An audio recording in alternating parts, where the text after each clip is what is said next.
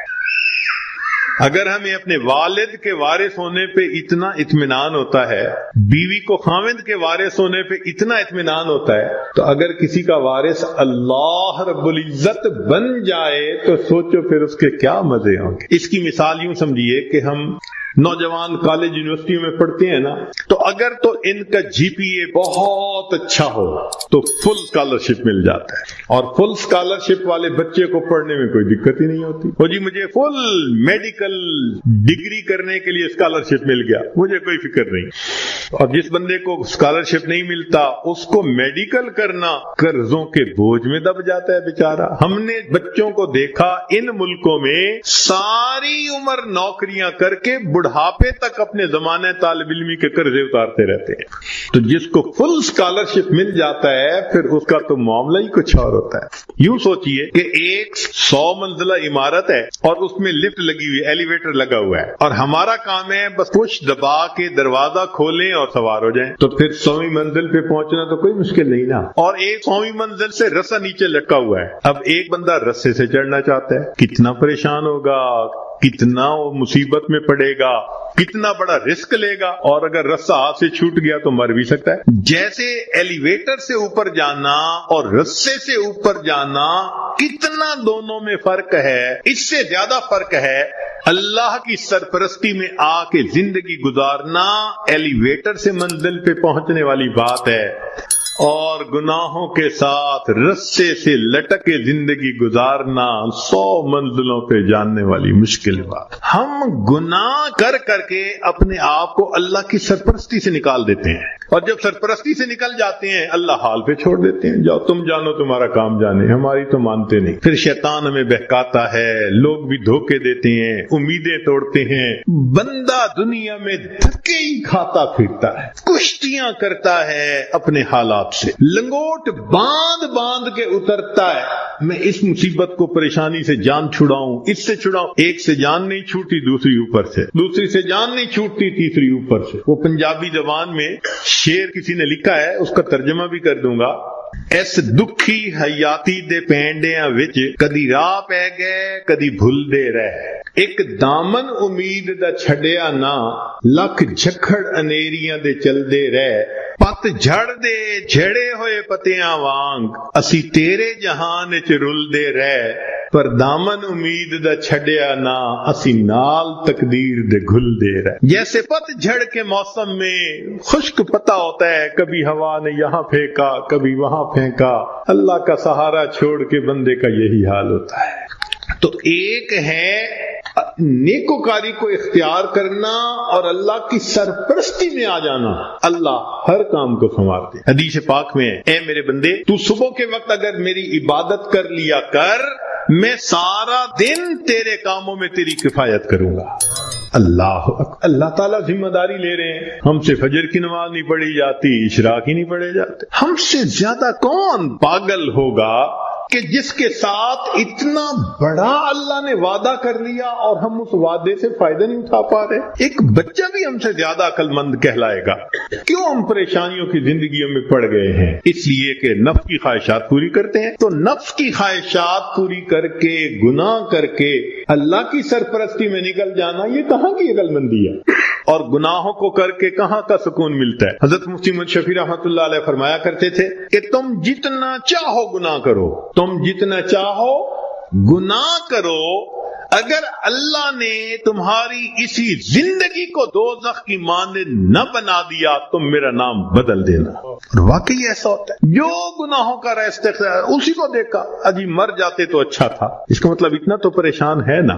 دنیا کی زندگی ایسی ہوتی ہے جیسے جہنم میں ہوتا ہے وہ بندہ۔ تو گناہوں کے راستے پہ اطمینان نہیں ہے، اطمینان، سکون، کامیابیاں، سکھ اگر دیکھا تو وہ نیکی کے راستے پہ دیکھا۔ وَهُوَ يَتَوَلَّى الصَّالِحِينَ، وہ اللہ تعالیٰ نیکوکاروں کا سرپرست ہے۔ اللہ تعالیٰ تو چاہتے ہیں میرے بندے تمہیں میں اتنا دوں کہ تم بس کرو، مگر میرے نعمتوں کا شکر ادا کرو۔ ہم نعمتیں لینے کو تو تیار ہیں، شکر کرنے کی فرصت نہیں، نماز پڑھنے کے لیے فرصت نہیں۔ اللہ نے فرمایا کہ تم غیر محرم سے نظر کی حفاظت کرو، میں عبادت میں لذت عطا کروں گا۔ نظر کی حفاظت نہیں ہوتی، دعائیں مانگتے ہیں اللہ نماز کی حضوری عطا فرما دے۔ پھر نماز کی حضوری کیسے ملے گی جب اس کی شرط ہی پوری نہیں ہوئی؟ جب نگاہوں نے جھکنا ہی نہیں سیکھا تو نماز کی حضوری تو آؤٹ آف کوسچن ہے نا۔ پھر تو ہم سوچیں کہ ہم خود بخود پریشانیوں کے راستوں پہ چل رہے ہیں، کانٹوں کے راستوں پہ چل رہے ہیں اپنے نفس کی خواہشات کی وجہ سے۔ اللہ تعالیٰ اسی لیے اپنے بعض بندوں کو خوب دیتا ہے، کیوں کہ میرا شکر ادا کریں۔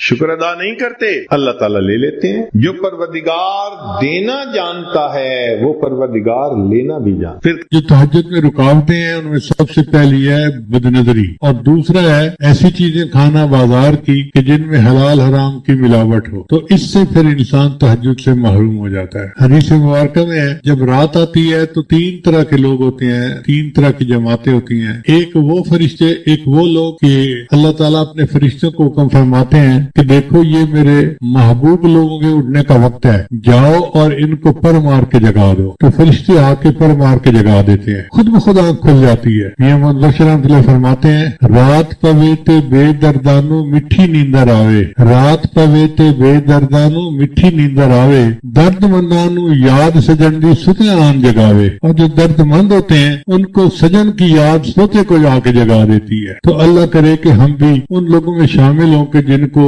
محبوب کی یاد سوتے میں آ کے جگا دیتی ہے۔ اور دوسرے گروہ کے لوگ ہوتے ہیں یہ اللہ کے مقربین ہوتے ہیں، اللہ فرشتوں کو فرماتے ہیں دیکھو یہ میرے محبوب لوگ ہیں، دین کا کام کرنے والے، تھکے ہوئے ہیں، آرام کر رہے ہیں، جا کے ان کی کروٹ بدل دو، یہ چاہیں گے تو سو جائیں گے اور چاہیں گے تو یہ کھڑے ہو کے نماز پڑھیں گے، میں ان کے سونے پہ بھی راضی، میں ان کے جاگنے پہ بھی راضی۔ یہ ایسے ہی ہے کہ جیسے کوئی کاریگر آئے اور اس کا ہتھیار جو ہے وہ ٹھیک کرنے کی ضرورت پڑ جائے تو وہ اپنے مزدوری کے وقت میں اپنے ہتھیار کو ٹھیک کرتا ہے اور اس کی مزدوری کاٹی نہیں جاتی کہ اتنا وقت آپ نے کام نہیں کیا، وہی وہ چیز اس میں شامل ہوتی ہے۔ اسی طرح جو لوگ دین کا کام کرنے والے ہیں تو وہ بھی ایسے ہی کریں کہ دین کا کام، کوئی نعمت عطا فرما دی تو 2 رکعت شکرانے کے ادا کرنا، یہ بھی حدیث پاک سے ثابت ہے۔ ان نمازوں کو جتنا آپ پڑھ سکتے ہیں اتنا پڑھیں، ان کا اجر ملے گا، اس کے بدلے فرض قبول ہو جائیں گے، اور قیامت کے دن اللہ تعالیٰ بندے کو نبی علیہ السلام کی رفاقت عطا فرمائیں گے اور اونچا مرتبہ عطا فرمائیں گے۔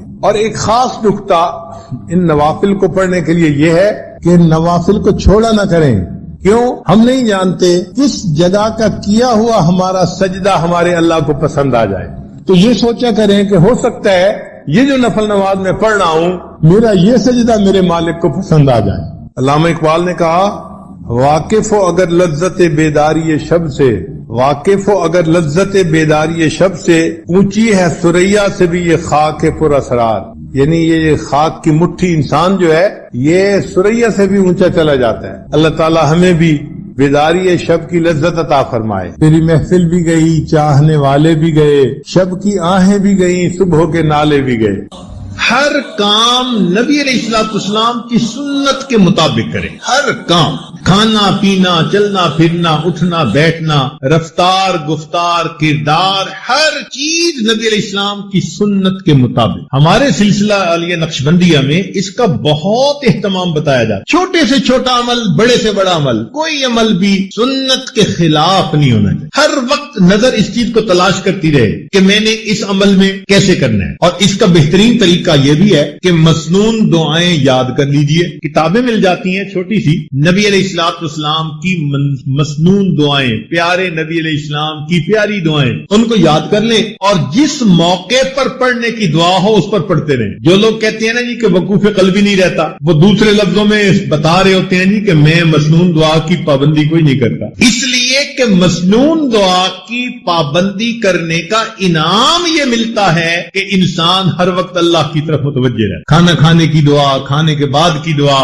سو کر اٹھنے کی دعا، سونے سے پہلے کی دعا، کسی سے ملنے کی دعا، گھر میں داخل ہونے کی، نکلنے کی، ہر موقع کی دعائیں ہیں۔ تو مسنون دعاؤں کی برکت سے اللہ تعالیٰ وقوف قلبی کا رکھنا آسان فرماتا ہے۔ آپ اس کا تجربہ کر لیجئے، جب آپ محسوس کریں نا کہ جی میں وقوف قلبی کا دھیان نہیں رکھ سکتا یا رکھنا مشکل ہے، آپ محسوس کریں گے کہ سنت دعائیں پڑھنے میں آپ کوتاہی کر رہے ہیں، ان کی پابندی کریں، آٹومیٹکلی اللہ کی طرف دھیان رہے گا، توجہ رہے۔ دل کو زندہ کرنے کا ایک اور عمل قیام اللیل، تہجد کی نماز۔ چنانچہ جو لوگ چاہتے ہیں کہ اللہ رب العزت سے تعلق ہو، ان کی محبت دل میں ہو، ہم اللہ تعالیٰ کے مقبول بندوں میں شامل ہو جائیں، ان کو چاہیے کہ رات کے آخری پہر میں چند رکعت نفل اللہ کے حضور ضرور پڑھا کریں۔ اللہ تعالیٰ فرماتے ہیں والذین یبیتون لربہم سجدا وقیاما، حدیث پاک میں آتا ہے افضل الصلاۃ بعد المکتوبۃ قیام اللیل،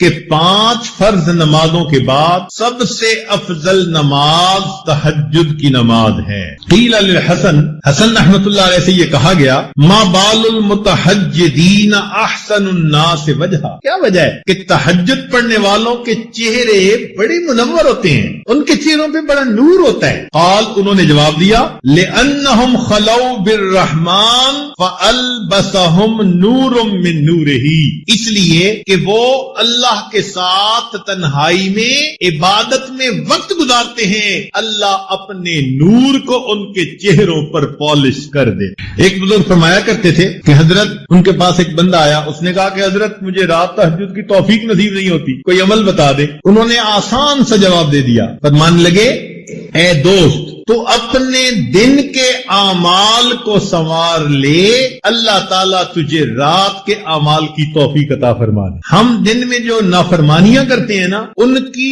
وجہ سے رات کی عبادت سے محروم کر دیے جاتے۔ فقال لا تعصہ بالنہار، تو دن میں اللہ کی نافرمانی نہ کر، وہو یقیمک بین یدیہ باللیل، تو دن میں اس کی نافرمانی نہ کر، وہ تجھے رات میں قیام کی توفیق عطا فرما۔ یروان سفیان ثوری رحمۃ اللہ سے یہ بات منقول ہے، فرماتے تھے کہ حرمت قیام اللیل 5 اشہر بذنب اصبتہ، ایک مرتبہ ایک گناہ مجھ سے سرزد ہو گیا جس کی وجہ سے 5 مہینے تہجد کی نماز سے میں محروم ہو گیا۔ اور پتہ ہے وہ گناہ کون سا تھا؟ فرماتے ہیں گناہ یہ تھا کہ ایک نوجوان دعا مانگتے ہوئے رو رہا تھا اور میں نے اس کی طرف دیکھ کر گمان کیا کہ یہ ریاکاری کر رہا ہے۔ میں نے اپنے دل میں اتنا سوچا ریاکاری کر رہا ہے۔ اس بدگمانی کے گناہ کی وجہ سے اللہ نے 5 مہینے تہجد سے مجھے محروم کر دیا۔ اور ہم کتنی بدگمانیاں کرتے ہیں لوگوں کے بارے میں بھائی، ہر کسی سے بدگمان الا ماشاء اللہ، پھر کہتے ہیں جی تہجد نہیں ملتی۔ اور پھر بعض دوست تو ایسے ہیں جو بڑے مطمئن ہوتے ہیں، اور جی ہم سارا دن مدرسے میں قرآن پڑھاتے ہیں، حدیث پڑھاتے ہیں، رات تہجد نہ پڑھی تو کیا ہوا، ثواب تو مل ہی جاتا ہے۔ تو بھئی صحابہ کرام سارا دن سبزیاں بیچتے تھے، جو وہ رات کو تہجد کا اتنا اہتمام کرتے تھے، وہ کیا کرتے تھے؟ وہ بھی تو سارا دن دین کے کام میں لگے رہتے تھے، فرسان بالنہار ہوتے تھے، اور پھر اللہ ان کو رہبان باللیل بنا دیا۔ رات گھوڑے کی پیٹھ پہ ہوتے تھے صبح میں، اور رات مسلح کی پیٹھ پر ہوا کرتے۔ تو یہ تو نفس ہمیں مطمئن کر دیتا ہے نا کہ کوئی بات نہیں اگر تہجد کی توفیق نہیں ملتی۔ اچھا ایک بات ذرا توجہ سے سنیں کہ ایک تو ہے ہمارا سوچنا ہم تہجد پہ نہیں اٹھتے، اور ایک سوچ کا انداز اور بھی ہے، وہ کیا؟ حدیث پاک میں آتا ہے اللہ تعالیٰ رات کو فرشتوں کی 3 جماعتیں بنا دیتے ہیں۔ فرشتوں کی کتنی جماعتیں؟ 3 جماعتیں بنا دیتے ہیں۔ ایک جماعت کو کہتے ہیں کہ دیکھو فلاں فلاں میرے مقبول بندے ہیں، تم جاؤ اور ان کو پر مار کے جگا دو، یہ تہجد میں اٹھنے کا وقت ہے، یہ اٹھیں گے مجھ سے مانگیں گے، میں پروردگار ان کی جھولیوں کو بھر دوں گا۔ چنانچہ یہ لوگ سوئے ہوئے ہوتے ہیں، نہ گھڑی کا الارم نہ کوئی اور، اچانک ان کی آنکھ کھل جاتی ہے۔ یہ اللہ تعالیٰ کی طرف سے فرشتے اٹھا دیتے ہیں، ان کو اچانک آنکھ کھل جاتی ہے۔ دل میں ارادہ لے کے سوتے ہیں 3 بجے اٹھنے، 3 بجے آنکھ کھلتی ہے، تو اللہ تعالیٰ کے فرشتے جگا دیتے ہیں۔ اور پھر دوسرے گروپ کو اللہ فرماتے ہیں کہ جاؤ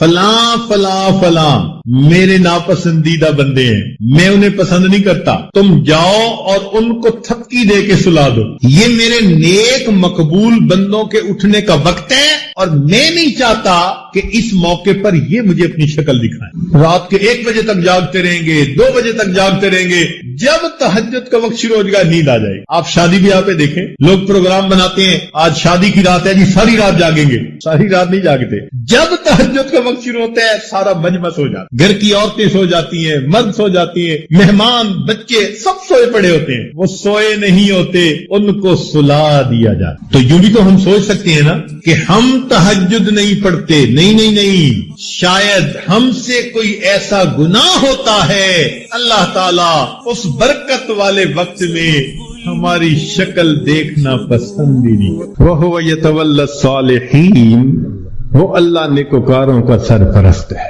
اور یہ 100% سچی بات ہے.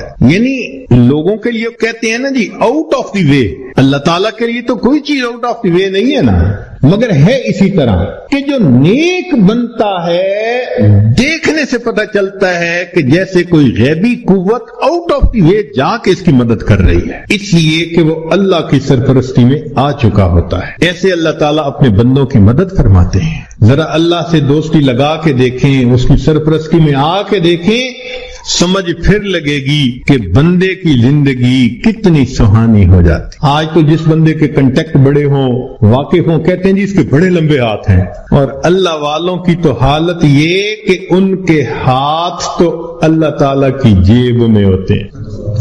اللہ اپنے بندوں کی کیسے مدد کرتا ہے, ذرا 1-2 واقعات سن لیجئے. رابعہ بصریہ اللہ کی نیک بندی, اپنے صومعے میں عبادت کرتے کرتے تھک گئیں تو سو گئیں. ایک چور آ نکلا, اس نے دروازہ کھولا, اندر گھسا, کوئی اور چیز تو نہیں اسے نظر آئی, مگر ایک چادر پڑی ہوئی تھی. اس نے کہا چلو چادر ہی لے چلتا ہوں. جب چادر اس نے اٹھائی اور واپس جانے لگا, ایسا سر چکرایا کہ اس کو آنکھوں کے آگے اندھیرا ہو گیا, دروازہ نظر ہی نہیں آیا. تو بہت کنفیوز ہوا اور اس نے چادر نیچے پھینک دی. جیسے ہی نیچے پھینکی دروازہ نظر آیا تو اب اس پہ نا خوف طاری ہو گیا اور وہ باہر نکلنے لگا. جیسے باہر نکلنے لگا ایک آواز آئی, اگر ایک دوست سویا ہوا ہے تو دوسرا دوست جاگتا ہے. اگر ایک دوست سویا ہوا ہے تو دوسرا دوست جاگتا ہے. تم کیسے یہاں سے کوئی چیز چرا کے جا سکتے؟ وَهُوَ يَتَوَلَّى الصَّالِحِينَ, وہ اللہ تعالیٰ نیکوکاروں کا سرپرست ہے, ان کا ذمہ دار ہے. چنانچہ ایک بڑھیا کا واقعہ لکھا ہے کہ اس کا گھر بادشاہی محل کے ذرا قریب تھا, اکیلی تھی. ایک دن اس کو رشتہ داروں کے ہاں تقریب میں جانا پڑ گیا تو وہ چلی گئی, اور وہاں اس کو 1-2 مہینے لگ گئے. جب 2-4 مہینے کے بعد واپس آئی تو وہ بڑھیا اپنا گھر دیکھتی ہے تو گھر نظر نہیں آتا. اس نے کسی سے پوچھا کہ یہاں تو میرا گھر تھا. انہوں نے کہا بھائی تو یہاں تھی نہیں, اور یہ بادشاہ کے محل کو تھوڑا سا ایکسٹینڈ کرنا تھا, تو جب 2-4 دن دیکھا کہ کوئی یہاں ہے ہی نہیں تو تمہارا تالا پولیس نے کھول لیا, اندر بھی کچھ اتنا تھا نہیں تو تمہاری کوٹھڑی کو گرا کے بادشاہ کے محل کی ایکسٹینشن کر دی گئی. تو جب اس بڑھیا نے یہ سنا نا کہ تم تو یہاں تھی نہیں اس لیے تمہارے گھر کو گرا دیا گیا, تو بڑھیا نے آسمان کی طرف دیکھ کے کہا اللہ میں تو یہاں نہیں تھی, تو تو یہی تھا. میں یہاں نہیں تھی, تو یہی تھا. یہ لفظ اس کے کہنے تھے کہ جو ایکسٹینشن کی ہوئی عمارت تھی اس کی چھت زمین کے اوپر آ گئی. نیک لوگ دنیا میں لاوارث نہیں ہوا کرتے, اللہ ان کا وارث ہوتا ہے. اگر ہمیں اپنے والد کے وارث ہونے پہ اتنا اطمینان ہوتا ہے, بیوی کو خاوند کے وارث ہونے پہ اتنا اطمینان ہوتا ہے, تو اگر کسی کا وارث اللہ رب العزت بن جائے تو سوچو پھر اس کے کیا مزے ہوں گے. اس کی مثال یوں سمجھیے کہ ہم نوجوان کالج یونیورسٹیوں میں پڑھتے ہیں نا, تو اگر تو ان کا جی پی اے بہت اچھا ہو تو فل اسکالرشپ مل جاتا ہے, اور فل اسکالرشپ والے بچے کو پڑھنے میں کوئی دقت ہی نہیں ہوتی. وہ جی مجھے فل میڈیکل ڈگری کرنے کے لیے اسکالرشپ مل گیا, مجھے کوئی فکر نہیں. اور جس بندے کو اسکالرشپ نہیں ملتا اس کو میڈیکل کرنا قرضوں کے بوجھ میں دب جاتا ہے بیچارہ. ہم نے بچوں کو دیکھا ان ملکوں میں ساری عمر نوکریاں کر کے بڑھاپے تک اپنے زمانے طالب علمی کے قرضے اتارتے رہتے ہیں. تو جس کو فل اسکالرشپ مل جاتا ہے پھر اس کا تو معاملہ ہی کچھ اور ہوتا ہے. یوں سوچئے کہ ایک 100 منزلہ عمارت ہے اور اس میں لفٹ لگی ہوئی, ایلیویٹر لگا ہوا ہے, اور ہمارا کام ہے بس پش دبا کے دروازہ کھولیں اور سوار ہو جائیں. تو پھر 100ویں منزل پہ پہنچنا تو کوئی مشکل نہیں نا. اور ایک 100ویں منزل سے رسہ نیچے لٹکا ہوا ہے. اب ایک بندہ رسے سے چڑھنا چاہتا ہے, کتنا پریشان ہوگا, کتنا وہ مصیبت میں پڑے گا, کتنا بڑا رسک لے گا, اور اگر رسہ ہاتھ سے چھوٹ گیا تو مر بھی سکتا ہے. جیسے ایلیویٹر سے اوپر جانا اور رسے سے اوپر جانا کتنا دونوں میں فرق ہے, اس سے زیادہ فرق ہے اللہ کی سرپرستی میں آ کے زندگی گزارنا ایلیویٹر سے منزل پہ پہنچنے والی بات ہے, اور گناہوں کے ساتھ رسے سے لٹک کے زندگی گزارنا 100 منزلوں پہ جاننے والی مشکل بات. ہم گناہ کر کر کے اپنے آپ کو اللہ کی سرپرستی سے نکال دیتے ہیں, اور جب سرپرستی سے نکل جاتے ہیں اللہ حال پہ چھوڑ دیتے ہیں, جاؤ تم جانو تمہارا کام جانے, ہماری تو مانتے نہیں. پھر شیطان ہمیں بہکاتا ہے, لوگ بھی دھوکے دیتے ہیں, امیدیں توڑتے ہیں. بندہ دنیا میں دھکے ہی کھاتا پھرتا ہے, کشتیاں کرتا ہے اپنے حالات سے, لنگوٹ باندھ باندھ کے اترتا ہے, میں اس مصیبت کو پریشانی سے جان چھڑاؤں, اس سے چھڑاؤں. ایک سے جان نہیں چھوٹتی, دوسری اوپر سے, دوسری سے جان نہیں چھوٹتی, تیسری اوپر سے. وہ پنجابی زبان میں شعر کسی نے لکھا ہے, اس کا ترجمہ بھی کر دوں گا.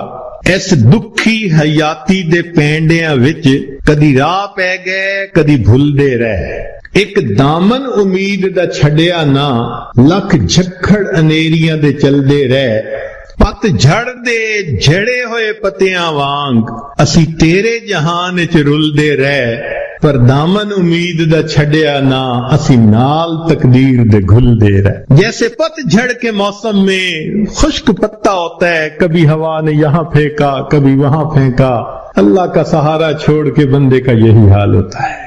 تو ایک ہے نیکوکاری کو اختیار کرنا اور اللہ کی سرپرستی میں آ جانا, اللہ ہر کام کو سنوارتے ہیں. حدیث پاک میں اے میرے بندے, تو صبح کے وقت اگر میری عبادت کر لیا کر, میں سارا دن تیرے کاموں میں تیری کفایت کروں گا.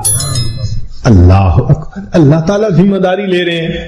ہم سے فجر کی نماز نہیں پڑھی جاتی, اشراق ہی نہیں پڑھے جاتے. ہم سے زیادہ کون پاگل ہوگا کہ جس کے ساتھ اتنا بڑا اللہ نے وعدہ کر لیا اور ہم اس وعدے سے فائدہ نہیں اٹھا پا رہے.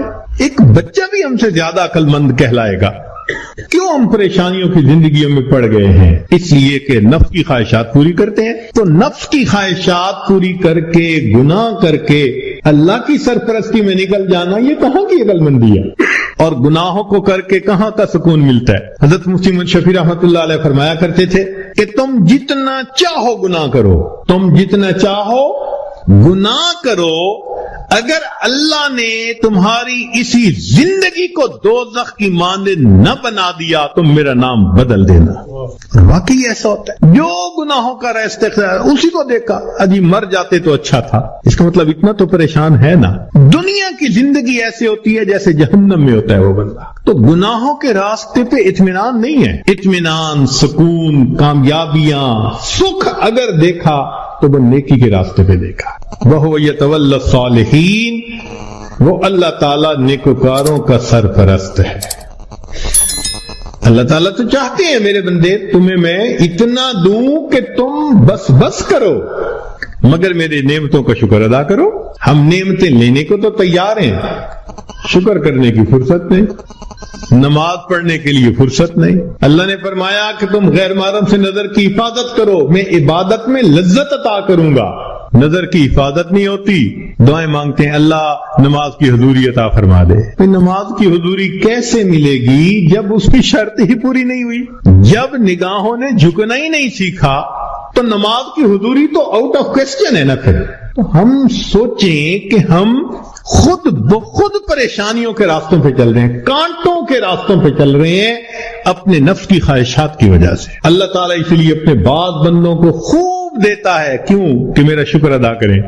شکر ادا نہیں کرتے, اللہ تعالیٰ لے لیتے ہیں. جو پروردگار دینا جانتا ہے وہ پروردگار لینا بھی جانتا ہے. پھر کہتے ہیں حضرت صاحب ایک وقت تھا مٹی کو ہاتھ لگاتے تھے سونا بن جاتی تھی, آج تو سونے کو بھی ہاتھ لگاتے ہیں تو مٹی ہو جاتا ہے. حالات بدل جاتے ہیں اس لیے کہ ان کے تقاضوں کو پورا نہیں کیا ہوا ہوتا. چنانچہ بنی اسرائیل کے 3 آدمی تھے, ان کا ایک واقعہ عجیب ہے, بڑا سبق آموز ہے. ان میں سے پہلے بندے کے پاس ایک آدمی آیا, اور اس کو کہا بھئی تمہاری کوئی پریشانی؟ اس نے کہا پریشانی تو بہت ہے. کیا؟ اس نے کہا بھئی یہ پھل بہری ہے، یہ جو سفید داغ جسم پہ ہو جاتے ہیں، برس کا مریض ہوں میں، اور میری شکل اتنی بری ہو گئی ہے کہ میں نہ مسجد جا سکتا ہوں نہ کسی کے سامنے بیٹھ سکتا ہوں. لوگوں کو کراہت ہوتی ہے مجھ سے، اور لوگ مجھے نیچی نظر سے دیکھتے ہیں، کم نظر سے دیکھتے ہیں. تو ایک تو میری یہ پریشانی ہے کہ برس کی بیماری ختم ہو جائے، اور دوسرا رزق کی بھی بڑی تنگی ہے. اس نے دعا دی اللہ اس کی بیماری کو دور کر دے اور اس کا رزق وسیع کر دے. اللہ تعالیٰ نے اس کی بیماری بھی دور کر دی اور اس کو ایک گائے عطا فرمائی، اونٹنی عطا فرمائی، اور اونٹنی کی نسل اتنی بڑھی کہ وہ تھوڑے عرصے میں ہزاروں اونٹوں کا مالک بن گیا، بڑا ملٹائی ملینر ہو گیا. وہ بندہ دوسرے کے پاس گیا، اس سے کہا بھئی آپ کی کوئی پریشانی؟ اس نے کہا جی سر پہ بال نہیں ہے، گنجا ہوں، اور جہاں بیٹھتا ہوں لوگ میرا مذاق اڑاتے ہیں، اور دوسرا یہ کہ کاروبار بھی میرا نہیں چلتا، تو رزق کی بھی پریشانی ہے. اس نے دعا دے دی اللہ اس کی بیماری کو بھی دور کر دے، اس کو رزق میں بھی برکت دے دے. اللہ کی شان کہ اس کے سر پہ خوبصورت بال بھی اگائے، اور اس کو ایک گائے ملی، اور گائے کی نسل اتنی بڑھی کہ وہ تھوڑے دنوں میں سینکڑوں گایوں کا مالک، امیر آدمی بن گیا. پھر وہ بندہ تیسرے کے پاس گیا، وہ آنکھوں سے اندھا تھا. بھئی آپ کی کوئی پریشانی؟ اس نے کہا جی کہ میری پریشانی تو یہ ہے کہ میری بینائی نہیں ہے. لوگوں کے لیے تو فقط رات کو اندھیرا ہوتا ہے، اور میرے لیے تو دن کی روشنی میں بھی اندھیرا ہے. اور دوسرا یہ کہ مجھے تو در در کے دھکے کھانے پڑتے ہیں، تو دعا کر دو کہ میرا رزق وسیع ہو جائے. اللہ نے اس کی بینائی بھی ٹھیک کر دی، اس کو بکری عطا کر دی، اور بکری اتنی نسل بڑھی وہ ہزاروں بکریوں کا مالک. یہ تینوں بندے اپنے وقت میں بنی اسرائیل کے بڑے امیر بندے کہلانے لگے، کروڑوں میں کھیلنے لگے. جب ان کی شہرت تھی، عزت تھی، مال و دولت کی ریل پیل تھی، تو اب پہلے کے پاس وہ بندہ آیا اور کہنے لگا کہ بھئی میں محتاج ہوں اور اللہ کے نام پہ آپ سے مانگنے کے لیے آیا ہوں. اللہ ہی نے آپ کو سب کچھ دیا ہے، آپ کے پاس تو کچھ نہیں تھا، تو پلیز آپ مجھے کچھ اللہ کے نام پہ دے دیں. اس کو بڑا غصہ آیا، میں نے کہا یہ تم نے کیسی بات کی ہے کہ تمہارے پاس کچھ نہیں تھا؟ میں تو شروع سے ایسا اور امیر اور یہ اور وہ، مفت کا کہیں سے پیسہ ملا ہے میاں؟ میں نے کمائی کی ہے، محنت سے کمایا ہے، فلاں کی ہے. خبردار جو تم نے ایسی بات کی کہ تمہارے پاس کچھ نہیں تھا. اس نے کہا بھئی مجھ سے خفا نہ ہو، بس آپ جیسے تھے اللہ آپ کو ویسا کر دے. یہ کہہ کے چلا گیا، اور وہی ہوا کہ برس کی بیماری بھی دوبارہ ہو گئی، اور ایسی بیماری پھیلی کہ جتنے اس کے اونٹ اونٹنیاں تھے ایک ایک کر کے بالآخر سارے مرتے گئے. جہاں تھا وہیں پہنچ گیا، دوسرے کے پاس گیا. بھئی محتاج ہوں، اللہ نے آپ کو اتنا دیا ہے، میں بھی آیا ہوں اللہ کے نام پہ لینے کے لیے، تو آپ دیں. ایک وقت تھا آپ کے پاس کچھ نہیں تھا، پھر اللہ نے آپ کو دیا، آج اتنا کچھ ہے. اس کو بڑا غصہ آیا. تو کون ہوتا ہے بات کرنے والا؟ بھئی میرا تو باپ ایسا، میرا تو دادا ایسا، پردادا ایسا. میاں میں نے تو فلاں ڈیل ایسی کی تھی، فلاں موقع پہ میں نے ایسا بزنس کیا تھا، اسٹریٹجی ایسی بنائی تھی، تب مجھے پیسے ملے، کوئی کہیں سے مفت مل گئے ہیں. خبردار جو تو نے کوئی ایسی بات کی. اس نے کہا بھئی مجھ سے خفا نہ ہو، اچھا آپ جیسا تھے اللہ آپ کو ویسا کر دے. یہ کہہ کے چلا گیا. نتیجہ یہ کہ سر کے بال بھی اس کے ختم، اور جتنی گائیں تھی وہ ساری کی ساری بالآخر مر گئی. جہاں تھا وہیں پہنچ گیا. پھر یہ تیسرے کے پاس گیا، اس کو جا کے کہا کہ بھئی محتاج ہوں، فقیر ہوں، اللہ کے نام پہ مانگنے آیا ہوں، جس اللہ نے آپ کو دیا آپ کے پاس تو کچھ نہیں تھا، آج اتنا کچھ اللہ نے دیا ہے تو بھئی مجھے بھی دے دیں. جب اس نے یہ بات کہی تو سننے والے بندے کی آنکھوں میں آنسو آ گئے. اس نے کہا تم نے بالکل سچ کہا، میں اندھا تھا، در در کے دھکے کھاتا تھا، لوگوں سے بھیک مانگتا تھا. کوئی خدا کا بندہ آیا، اس نے مجھے دعا دی تو اللہ نے میری بینائی بھی ٹھیک کر دی، اور مجھے ایک بکری رب نے دی تھی، پھر اس ایک بکری میں اللہ نے برکت ڈال دی. آج تو میاں دو پہاڑوں کے درمیان جتنی بکریاں پھر رہی ہیں یہ ساری میری ہیں.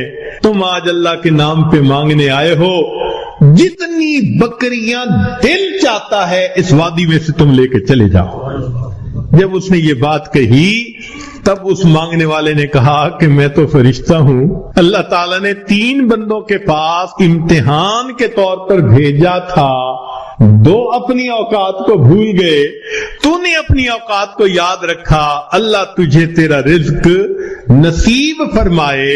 یہ بندہ ساری زندگی امیر تر بندہ بن کر زندگی گزارتا، دیتا تو اللہ ہی ہے نا ہر ایک کو، تو جب دیتا ہے تو پھر اس کا شکر گزار بندے بھی بنے، مگر ہم نہ شکریاں کرتے ہیں، گناہ کرتے ہیں، جس وجہ سے پھر مصیبت کو دعوت دیتے ہیں۔ تو راستے زندگی گزارنے کے 2 ہیں، ایک ہے نیکوکاری کا راستہ، ایک ہے بدکاری کا راستہ، منمانی کا راستہ۔ اگر آپ غور کریں تو آج کے دور میں منمانی کی زندگی گزارنے والے بہت زیادہ، اور ہر حال میں اللہ کی مان کے چلنے والے بہت تھوڑے۔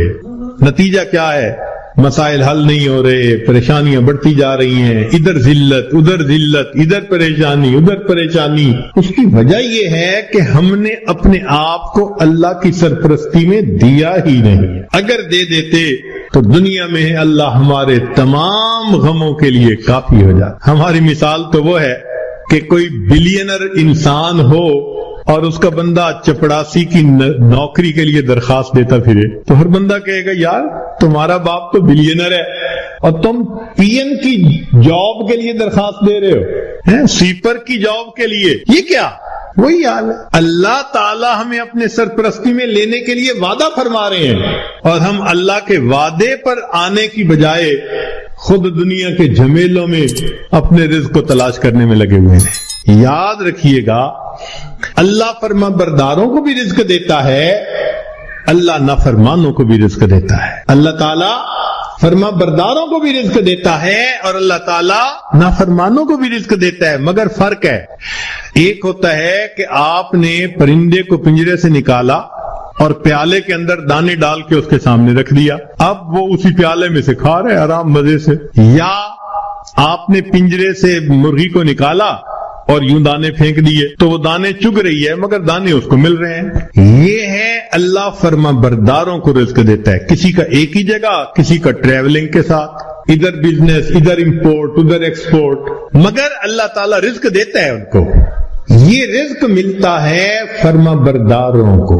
اور ایک رزق ہوتا ہے کہ آپ نے اگر چوہے کو پھنسانا ہو تو اس کو بھی تو آپ کنڈی کے اندر گوشت کا ٹکڑا لگا کے رکھتے ہیں، پنیر کا ٹکڑا، یہ بھی رزق تو مل رہا ہے نا، مگر کس کے لیے؟ کہ یہ ہمیشہ کے لیے پھنسے قابو آئے۔ تو نافرمانوں کو بھی اللہ رزق دیتے ہیں مگر چوہے کی طرح کہ یہ پکڑا جائے گا اس کی گت بنائیں گے۔ اب ہم سوچیں کہ ہم فرما برداروں کا رزق لیتے پھر رہے ہیں یا نافرمانوں کی طرح رزق کماتے پھر؟ معاملہ تو ہمارے اوپر ہے۔ اللہ تعالیٰ فرماتے ہیں الیس اللہ بکاف عبدا، کہ جیسے عورتیں گھر کے اندر بہت ساری چیزیں ہیں تو شاپر میں ڈال کے ایک طرف پھینک دیتی ہیں، اچھا فارغ ہوں گی تو پھر تسلی سے ان کو سنبھالیں گی، تو جسم کا ٹیشو اس کو اس طرح اپنے ٹیشو میں لے کے اس کو رکھ لیتا ہے۔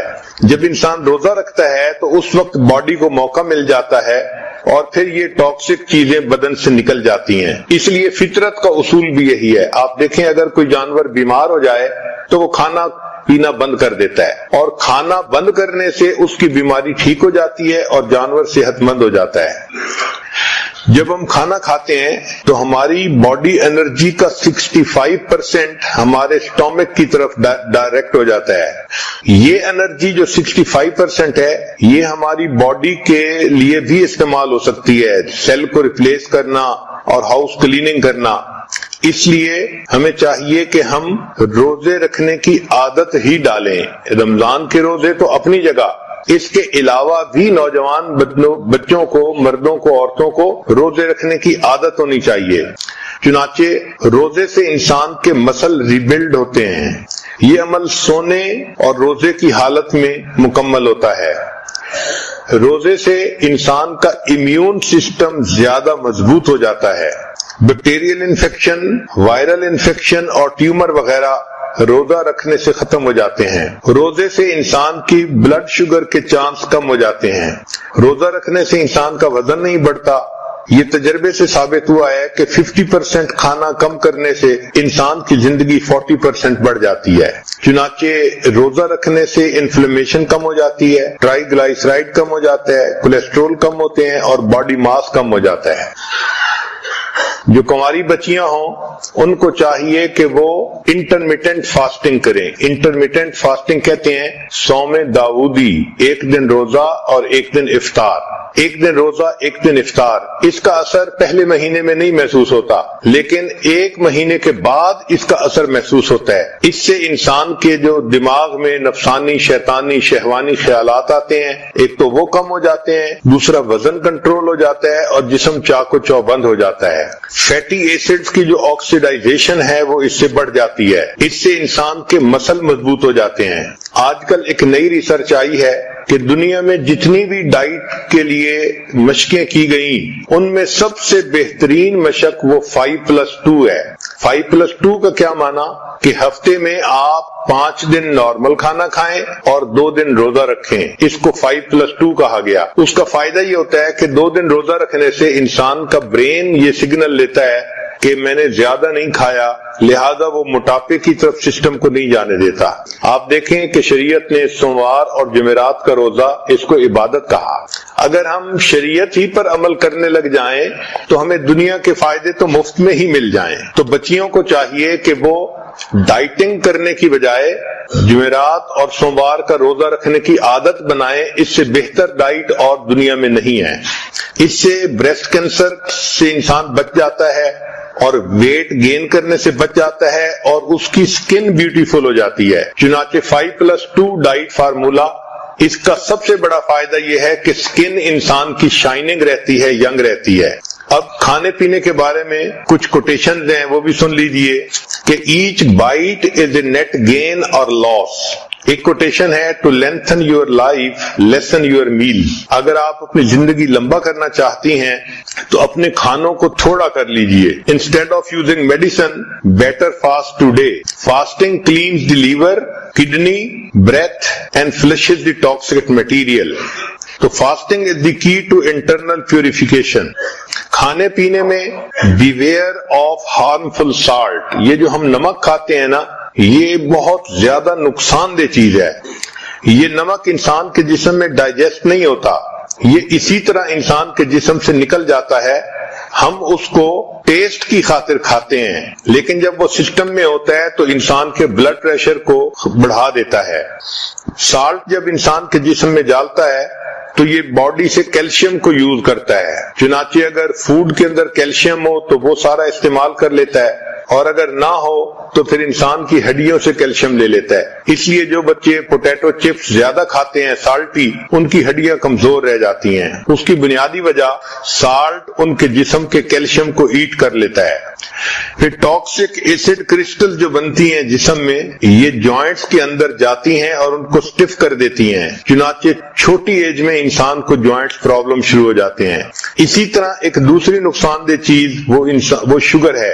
یہ جو ہم وائٹ شوگر استعمال کرتے ہیں یہ انسان کے لیے ہیلدی نہیں ہے. چھوٹی سی ہوتی ہے. اس طرح چھوٹے چھوٹے انسان تھے. پھر اللہ تعالیٰ نے ان سے پوچھا الست بربکم، کیا میں تمہارا پروردگار نہیں ہوں؟ تو نبی علیہ السلام نے سب سے پہلے جواب دیا قالوا بلا، اے اللہ آپ ہی ہمارے رب ہیں. پھر آپ صلی اللہ علیہ وسلم سے جواب سننے کے بعد سارے انسانوں نے اللہ کی ربوبیت کا اقرار کیا. اب یہ میثاق ہے، یہ ایک وعدہ ہے جو مخلوق نے اپنے اللہ سے کیا. تو اللہ تعالیٰ نے مخلوق کو دنیا میں بھیجا. اچھا میں دیکھتا ہوں کہ تم دنیا میں جا کے کس کو رب سمجھتے ہو. اب ہمارا سب سے بڑا امتحان جو دنیا میں ہے کہ ہم اپنا پالنے والا کس کو سمجھتے ہیں. بہت سارے لوگ سمجھتے ہیں کہ ہم کھیتی سے پل رہے ہیں، ہم فیکٹری سے پل رہے ہیں، ہم اپنی جاب سے پل رہے ہیں، ہم اپنے کاروبار سے پل رہے ہیں. یہ سب غلط ہے. پالنے والا کون ہے؟ اللہ ہے. جس طرح پہلے زمانے میں لات اور منات کی نفی کی جاتی تھی، اسی شد و مد کے ساتھ اس کی نفی کرنی چاہیے کہ ہم فیکٹری سے نہیں پل رہے، دکان سے نہیں پل رہے، کھیتی باڑی سے نہیں پل رہے،